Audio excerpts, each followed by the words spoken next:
what she talks about is Gemilut Hasadim, and this is what inspired me this morning. I want to read it to you. She writes, finally we come to Gemilut Hasadim, which we define as acts of loving kindness. The relationships individuals have with other human beings, whether with one's siblings, with the citizens of one's own nation, or of other nations, or ultimately with all living creatures. The Torah warns us not to live lives closed in on ourselves, and it demands that we look outward toward our fellow human community, that we converse with them, rejoice in their celebrations, hear their sobbing, see their suffering, and respond to that suffering.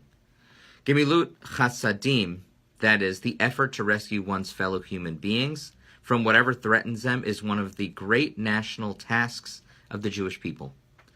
And it is one to which the Jewish people is uniquely suited.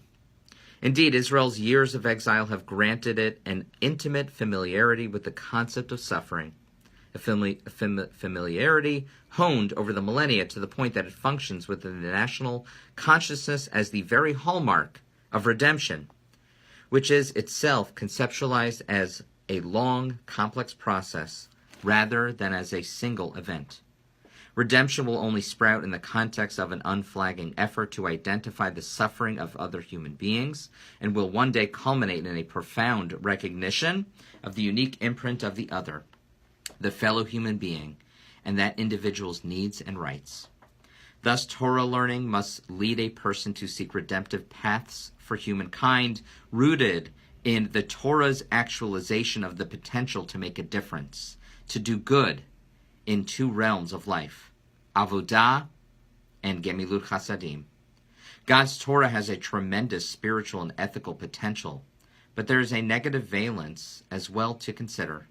Sloughing off the Torah means casting off what lies buried deep beneath its textual surface, the obligation to grasp the entire world, and in so doing, to elevate it.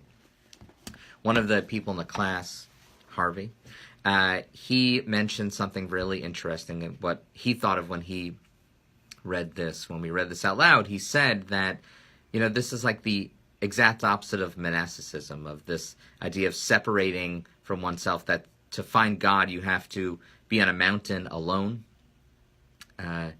And in many ways we say this is what it means to be a Jew and to find God. And I think about this week's Parsha, Truma, and I'll probably be speaking about it this Shabbat, but this concept of we build this sanctuary, right? We're at Sinai, which is this definition of monasticism, this idea of Moses going onto a mountain, literally, to find God, and he finds the Torah, he receives the Torah, he gives it to the people. But what happens when you have to leave Sinai? What happens when you have to leave the mountain, or that place in nature? When you ever ask people, where do I find God? A lot of people say, on a mountaintop, by a waterfall, by a serene lake, alone.